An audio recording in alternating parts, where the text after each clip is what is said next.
Good morning. Today we have as a guest Malachy Walsh, who is a retired senior executive from a large and famous advertising agency called J. Walter Thompson. And he has a great story for us because he had a strong background in great books, which of course we advocate at Reliance College. And he's going to tell us about how it influenced his business career. So Malachy, why don't you tell us a little bit about your background, where you're from, where you went to school, and how you got into advertising? Okay. How are you this morning, Marsha? I'm good. I'm glad to be talking to you. Me too. Once we get all the technology cleared up, everything works fine. So, how did I get interested in advertising? And how did I get interested in the great books? Well, I grew up on the south side of Chicago and was Jesuit educated. Ended up going to Georgetown in D.C., which at that time was still kind of a classical education. And then spent some time in New York working with Andy Warhol's crowd. That was a little rich for my blood. Came back to Chicago and decided I wanted to go to graduate school in literature and ended up working at the University of Chicago, again, sort of following the great books path, working on a PhD in literature. At that, at that time, I met my now wife, Karen, and she asked me, and so how much does an English professor make? Um, a year later, I found myself looking for a job, and people said, well, if you're an English major, then go into advertising.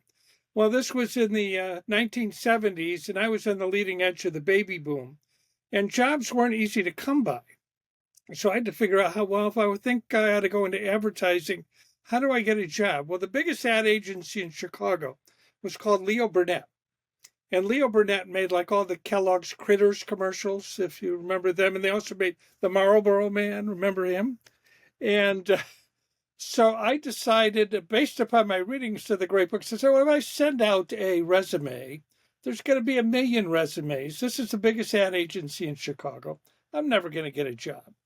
So I said, well, I got to figure out how I'm going to do this. So I stood outside of then the Prudential building in Chicago and watched the people out. Well, remember, this is the 70s, and I figured the creative types still more or less dressed like hippies. And sure enough, I saw at lunchtime them come out, and I followed them to the local watering hole where they went for lunch.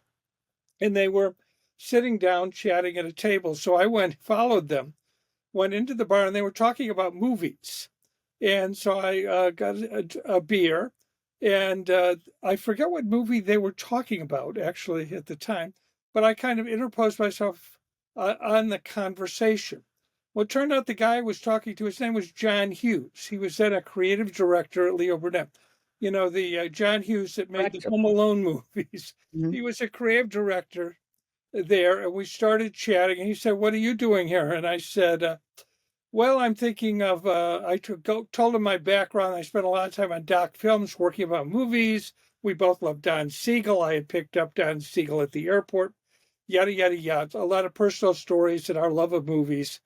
And I said, I was thinking about getting into advertising. And I knew who he was. I didn't know who he was. But at any rate, he invites me back to the agency, and I got my first job without a resume. He hired me. I had done my MA. He did ask me to send, I told him I had made a half-hour movie about Thoreau. He asked me to send me that. And the next thing I knew, I was working on Tony the Tiger commercials. And that's how I got into the advertising business and started off on the creative side, but then realized I was getting this thing called a creative brief, which told you kind of the specifications for the commercial they wanted. And I realized, making TV commercials are kind of fun, but I was interested in kind of the bigger picture of advertising, this whole bit. Where does all this come from? And, I could have gone to graduate school in business and whatnot, but I figured, why? I tried to put what I had learned from reading the great books in history and whatnot to knowledge. And I said, well, so who writes this brief? And it turned out to be the people in the planning department. I got to know them and talk to them, and it turned out a lot of them were history majors. So I would go up and talk to them, and we'd talk about Herodotus or American history. And then I gleaned myself into that department. And anyway, that launched my career, ended up as head of creative strategy at J. Walter Thompson, and retiring I guess when I was 65. I'm 78 years old now. And that's sort of the story. And what I think is maybe intriguing about the story is today, if you told your dad, I want to be a philosophy major, you know, you get a look, I think. And college is how much? $130,000 a year, and you want to major in philosophy? And you can understand a parent's hesitation, perhaps in that, especially if they did not have a liberal Liberal. arts degree themselves. Mhm. And or understanding how, if you had a background in liberal arts, that could help you do pretty much anything. A lot of people don't understand that logic. And I also think a lot of liberal arts schools are guilty of that too, because the liberal arts sort of isolated itself from the business side for so long. You know, when you Mhm. get a liberal arts, the business majors were sort of the business majors, and the liberal arts majors, the liberal arts majors, as if they had nothing to do with each other, as if reading history had nothing to do with business. You know, the first thing I did when I got on the business side, and I was working in the cereal business, I said, well, what the hell is the history? Who made the first cereal? Well, who were the Kellogg brothers? You know, and then I read a book about their history, and I wanted to understand which cereals were introduced first. Then I wanted to understand globalization.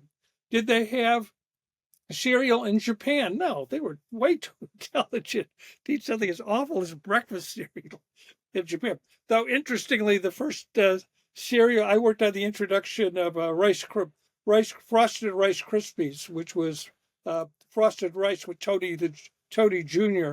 Uh, that commercial, G Pop. I've got my own cereal now, introducing frosted rice. But yet, so using the skills I had in history and great books gave me way more business acumen than the other copywriters had. So I was much more of an all around understanding a business person than the business people were. So you're saying that reading the histories made you understand the business of cereal better, and having a historical perspective in general gave you a lot of knowledge about what the world was like in a way that business people wouldn't necessarily know. Well, and big, yeah, and even bigger than that, like breakfast, the meaning of breakfast. You know, talk about being Socratic. You know, who thinks about the meaning of breakfast? You got to believe a copywriter, either selling pancakes or cereal in the morning or breakfast bars or protein bars, is thinking about the role of breakfast in human life. And if you understand the role of breakfast in history, the philosophy of health, how it changes, the philosophy of nutrition, how it changes, and the science of it. Therefore, a knowledge of science. When do you make scientific claims with food? all the, all those things come into play. And you know, if you're just trained sort of as an English major and don't get it, or understand how breakfast habits change when mom isn't staying home and making breakfast anymore, the role of women has changed, so you need a way broader perspective. And then on the other side, if you just have a business perspective of this, that, and the other thing, you don't understand the role of breakfast or its spiritual meaning to people, or why we say break fast, or where the term comes from. And that doesn't enable you to have an imagination to sell a whole new idea for breakfast. Because you have to motivate the customers. Right. Well, and if you're selling something, you know, we didn't just sell things with slideshows. We made movies and did Yeah. interviews and stuff. And so Well, we had fun. commercials are some of the most amazingly perfect movies you could see. Every aspect of it is so carefully Yeah. Thought set, out. right? Yeah. Mm, Yeah. more. So the you used all this to understand the context of not only the business but of the customer, so that you can motivate the customer to buy your product. How you position what they call positioning, right, of the product. Well, yeah, and the irony is that you read Risa Trout's positioning, right? You come up with it like it's great news. It's basically an Aristotelian definition. Tell us more about that. Yeah. One Aristotelian definition is Aristotle says, well, you notice that a group of things has something controlling in common, kind of what makes them all alike, like they're all animals.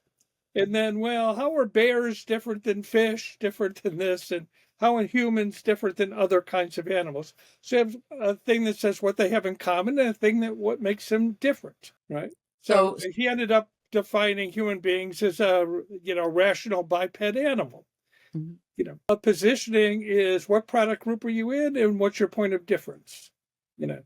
So studying Aristotle really sharpens your mental acuity, your understanding of how to think about concepts and big time. It gives you I think this sounds like me, like a dumb advertising thing. It gives you all the basic checklist of life that you need. Aristotle not only there, but in understanding the ongoing drama of things. Like, let's say you go to work at a new place. He gives you the category, how am I going to understand the drama of my workplace? Okay, who are the characters here? Who are the major characters? Who are the minor characters? What are all their inner and outer conflicts? Okay, there are four big managers here. Are there rivalries? What drama is managing this place I work? And what is to learn to define things by their activities? Well, you know me, I could go on and on about this stuff. But character, action, setting, what is their role in every aspect of life, whether you're reading history, whether you're reading your workplace, whether you're reading, why I was very good again as a consumer analyst, is I would do home visitations with anthropologists. And the anthropologists were interesting, but I would look at when I visited a home as a drama. Where's the setting? I remember selling something at Kraft trying to describe what's the difference between a Miracle Whip person and a mayonnaise person. And I remember painting a mayonnaise household versus a Miracle Whip household. And what is it, and how a product can represent the whole dynamics of a household. And how they think of things differently. And which works of Aristotle is this from? Well, the categories of drama, of course, are in the Poetics, and then the other basic categories are in the categories, and they're also discussed in the four causes, of course, are the physics and metaphysics. And you've often talked about the influence of his rhetoric on your thinking. Could you talk about that a little more? Well, sure. Well, Aristotle's works are usually divided by works about how do we think about stuff. And those are called the organon. The categories of prior analytics is more or less the first logic ever written. In posterior analytics is kind of the first rules of how to draw empirical inferences and whatnot. So his organons he just basically, well, how are we supposed to think about stuff where we can be fairly confident of our answers? He says, well, different kinds of questions have a different order of thinking, right?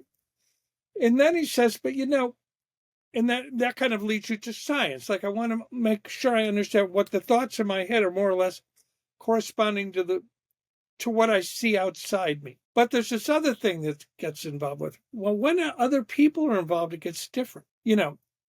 I put my map of the world together, but other people are putting their maps of the world. Then we have to communicate with each other. So Aristotle lets us, then you enter a whole new category. Now I have to take my map of the world and how I understand. But I've got to take the map of the world of the people I'm talking to into account. And that's what leads to the rhetoric and the art of persuasions. So he didn't just look at persuasion as a matter of getting other people to do what you want. Because he said, well, you could do that with a sword. But human beings, what makes us interesting is we reason about things. How then can we reason together? Well, we have to know not just the subject matter, but we have to know something about each other and find common ground, or topics, he used to call them, where we can reason together and come to common things and do things together as human beings. And he noted that what empowers us to do this is we're herd animals. Yeah, we're monkeys and buffalo. We're very social. Yeah. And the rhetoric is, when you read it, you realize it's really more about human psychology than it is about exactly what you're supposed to say in a speech. Well, yeah. Well, yes. The sources of persuasion are what you're talking about, right? And the other sources of persuasion, ethos, pathos, and logos, he would say. Logos is the logic. Do you have a logical argument? Ethos is, am I credible? I guess I'm fairly credible talking about advertising because I spent some 25 years in a big ad agency. So I have, they probably would have kicked me out if I wasn't worth anything. So that would be my ethos, right? But the pathos is my ability to understand and connect with other people. So he said, you have to rely on those three things to create successful communication among people. And where Socrates was much more skeptical of good persuaders, he thought they were just manipulators. Aristotle said, no, it's part of the equipment for living. We have to be able to chat with each other. So I tend to be more Aristotelian than Platonic in that way. I know you've also mentioned how important reading Thucydides was to understand what was going on in business. Could you tell us a little bit about Thucydides? Who is he? What did he write? Well, I mean, maybe back to just history, the two big histories we have, right? Because of Herodotus and Thucydides. And in both cases, we're born into war. It's often called Thucydides' dilemma. The war in Thucydides, of course, is the Peloponnesian War, the war among the Greek states, especially Sparta and Athens. But even in Herodotus, you're born there. It's the history of how the Syrians invade Greece, right? The Babylonians come over and invade Greece. And it's always two great opponents. The world always seems to be divided. We always seem to be, you're born into a world where there's us and the bad guys. When I was born in 1947, I grew up into us. There was us and the communists, and there were two kinds of communists. There were those bad Russians and bad Chinese, right? Now it's gotten a little more complicated because we have the bad Muslims too, So it teaches you those kinds of dynamics that we seem to love to divide the world into two, which then when you get to like Hegel, he makes the whole point. He says, yeah, that's what drives history. These conflicting forces are always going on, and what creates this division of things he kind of builds off of Lucretius, the nature of things, where all atoms collide, and out of those collisions, new things are created, colliding theory of history, I guess.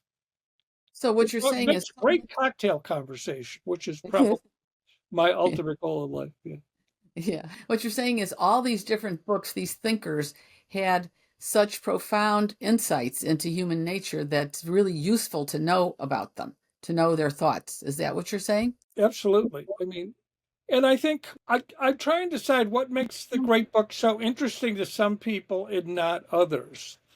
And we both have had mutual friends. A lot of people are attracted to bodybuilding, and fitness a lot, physical fitness.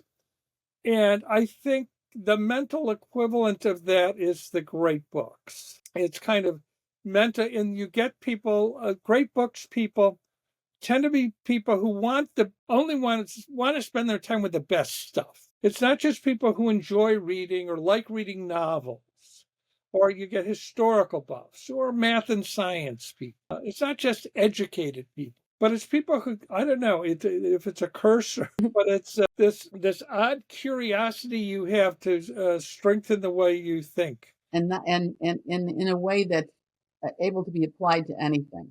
Yes. You can take what a poet says and apply it to what you're doing in advertising, or a businessman can take what happened in Thucydides and see the conflicts that are going on in his area of trade.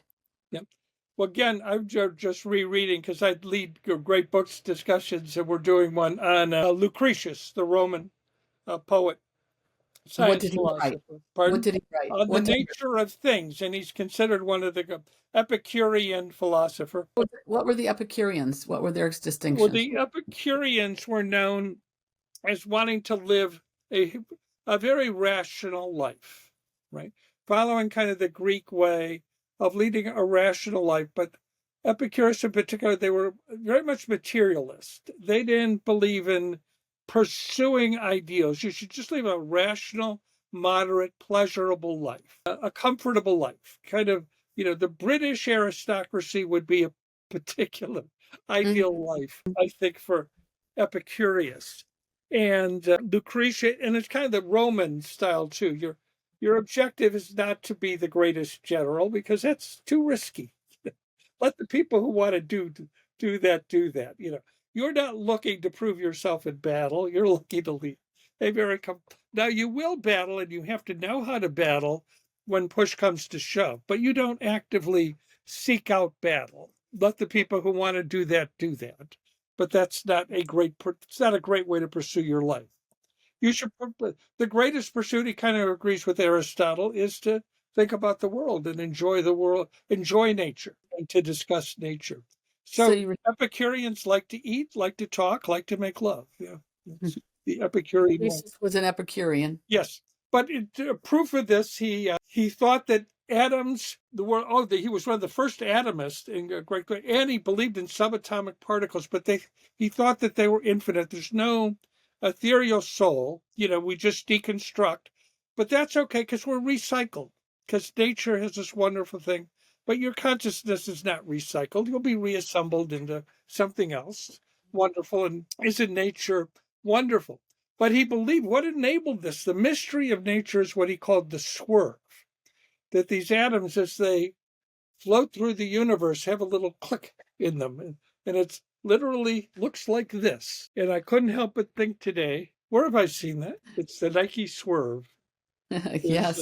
The Nike swerve was actually invented by Lucretius. That's the picture he drew. He should have gotten credit for one of the most famous advertising icons. Right. In history was invented by a first century Roman. Exactly. So going back to your point about the liberal arts, you think that it gives people not only the knowledge, but the thinking strength, the thinking skills to be able to understand almost anything, no matter what they go into as a profession. Yes.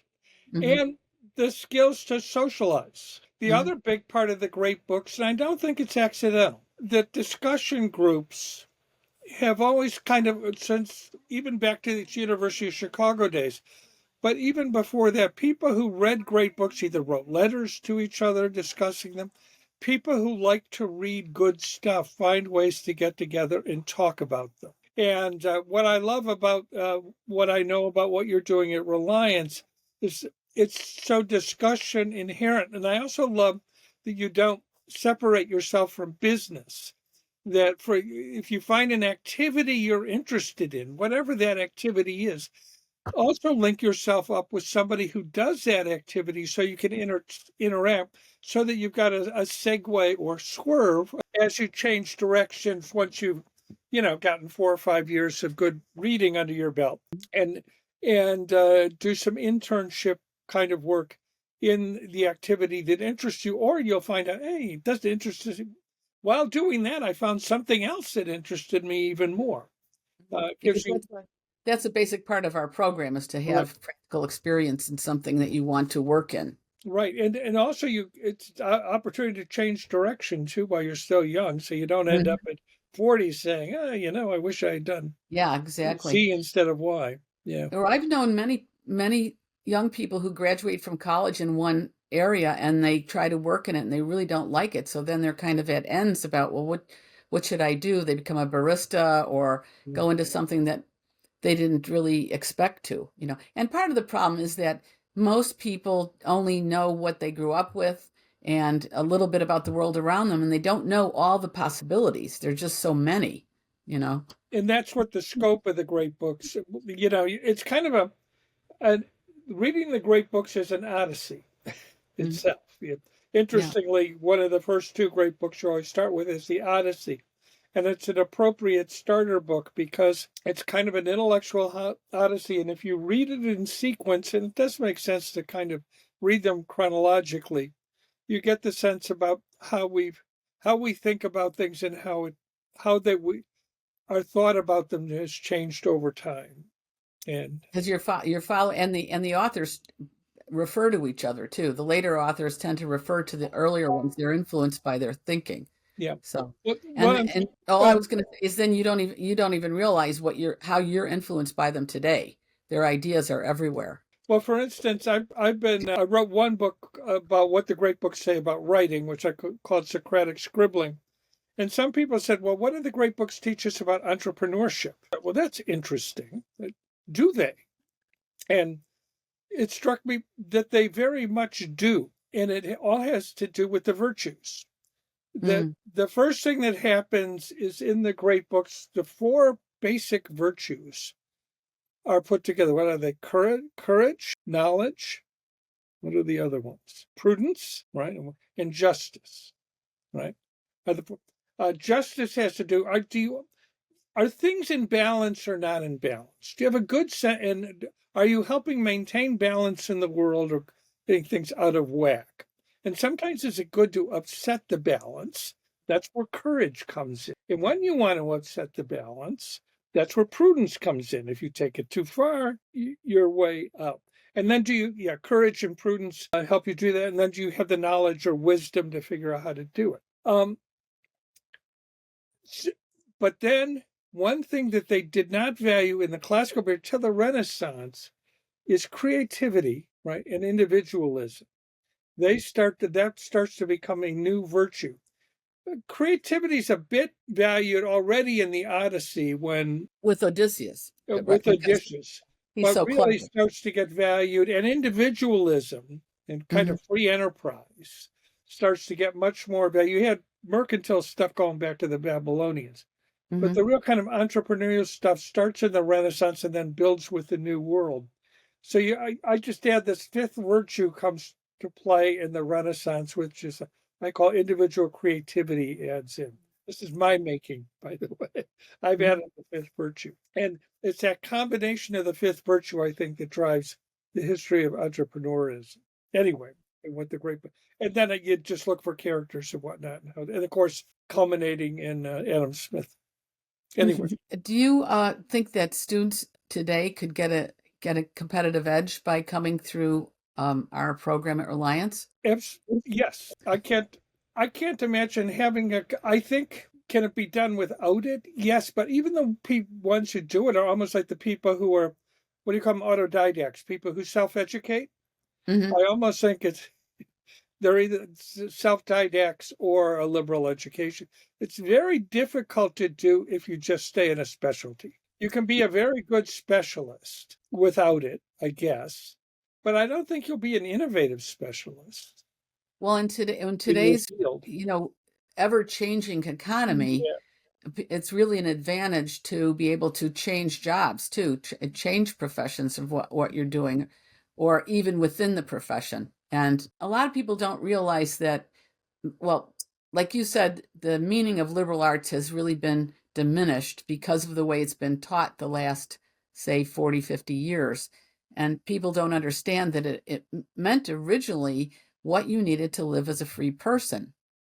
That's where the term yeah, liberal is related to liberty. And so it gives you the flexibility and the kind of education that enables you to do anything if you put your mind to it. yeah. Yeah. I think so. Um, And the skills you can learn either on the job or going to some kind of skills school, I think. So I always think on the jobs, I'm not a big believer in skills schools too much, unless they're mhm, like language schools. Like mhm, if you need to learn how to code, yeah, because that's like going to school to learn French mhm. or you need to learn a new kind of mathematics, yeah, Right. As particular technical yeah, knowledge. yeah. Yeah. I mean, sometimes you have to study that in particular to learn something. Yeah. You've been running Great Book seminars for a long time. What have you observed with the students, how they grew intellectually or personally through the experience? Well, one, I love the diversity of them. You mean the different kinds of people that come to Yes, the because you remember, the ones I meet will range in age from younger people to older people. So Mhm, for a lot of people, it's their continuing education. The other thing about great books is once you're out of school, you're not done with them. mhm, In 4 years, you're not going to read all the great books. But what they can be done is you can learn how to read them over 4 years and get good at it. And then you can learn how to select what to read out of them, and you can cross cultures. you start reading the great books of Western culture, but there are books in other cultures as well you're going to want to read. It, um, which would be fascinating. But I think it's there's no telling the personality types. Again, among the adult groups, you get people who are already have PhDs taking it, people who never went, who were high school dropouts taking it, who are just as articulate as the people with PhDs, often more. There's no what do I say, veneer of education to the great books. There is we're all sort of autodidacts working together Mhm. or trying to self-educate ourselves, which I think is fascinating. And it almost precedes somebody who really wants to pick up that word liberal or free. I want to be in control of my own education. And I want to hear what other people have to say, but I want to I want to think for myself and be able to tell other people what I think in ways that they can understand.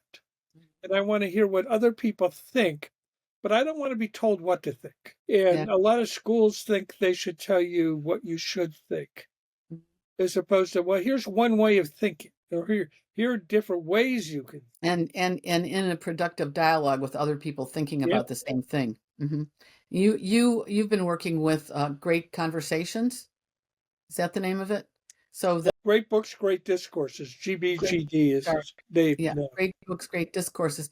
And I know you've done many Socratic seminars in person, but these are mostly online these days. So you're getting people from all over Yes, participating.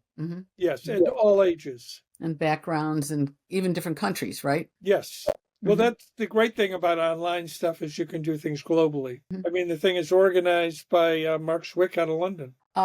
So what do you see a student coming out of Reliance College, how effectively it could help their career? Well, one, I think it would be a great place if I'm trying to think back when I'm 18 years old, fresh out of high school, or whatever kind of school I've gone to. A place where you can get out of the family for a while and get exposed to various ways of thinking about the world we live in.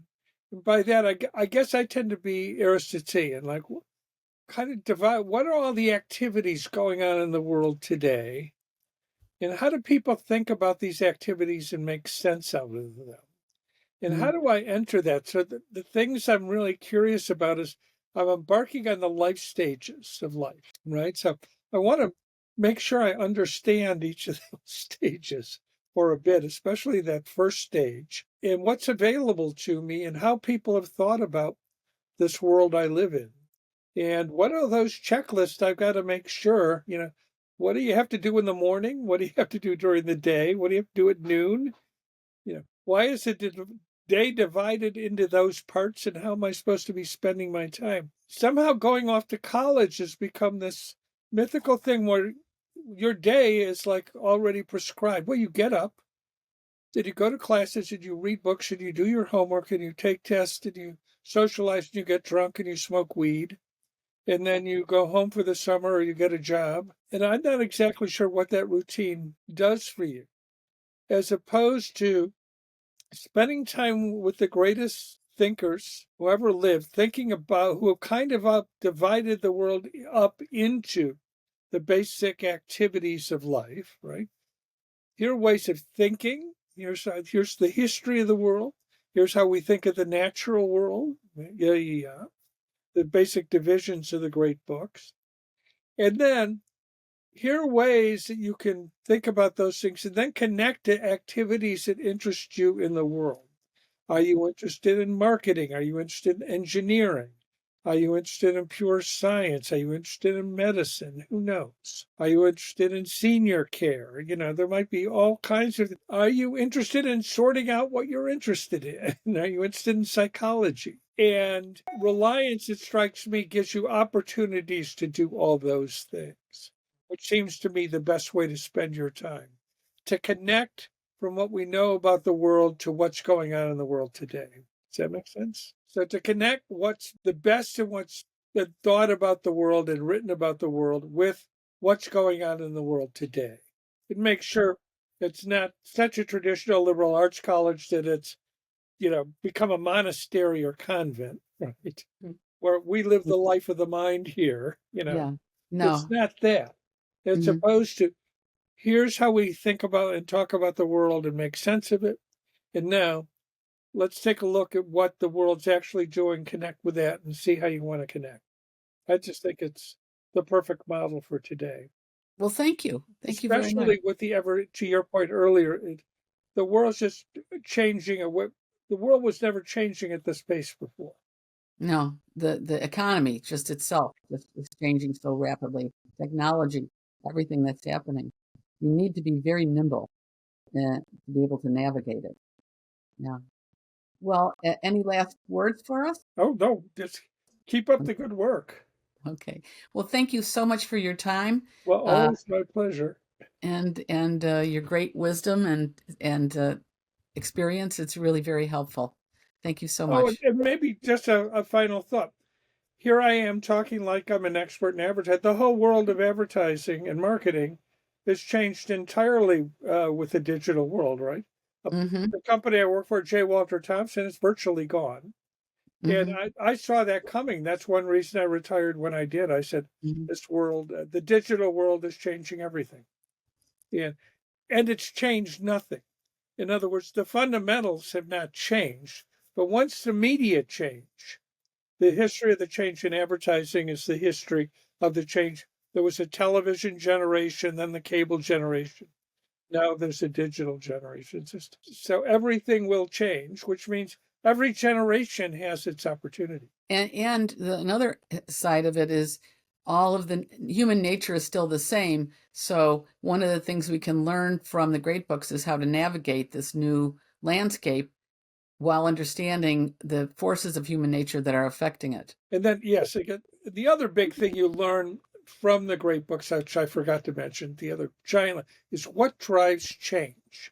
Mm-hmm. What drives change in thought, what drives change in history. Immigration and invasions are nothing new, Nothing. right? Right. I mean, when we're talking about Thucydides and Herodotus, they both begin with invasions. Oh, we've got an invasion going on. So what's new? Yeah. It's interesting. The other day I had a new thought about the Iliad and the Odyssey, Yeah, that the Iliad starts with the conflict over a woman. I don't mean the story, but the yeah, background of the story. yeah. Conflict and the Odyssey ends over a conflict with a woman, No, about a woman because yes, of Penelope. Yeah, I think it's kind of interesting. So, it's not all just right, interesting; it's fundamental. right? That's what I Okay, mean. we got to talk a little more. So, Okay. the Iliad is all about all the guys you're going to meet in high school. Like Mhm. at first I thought women won't like the Iliad because it seems like a guy's movie. It's all about these, macho men killing each other, isn't it?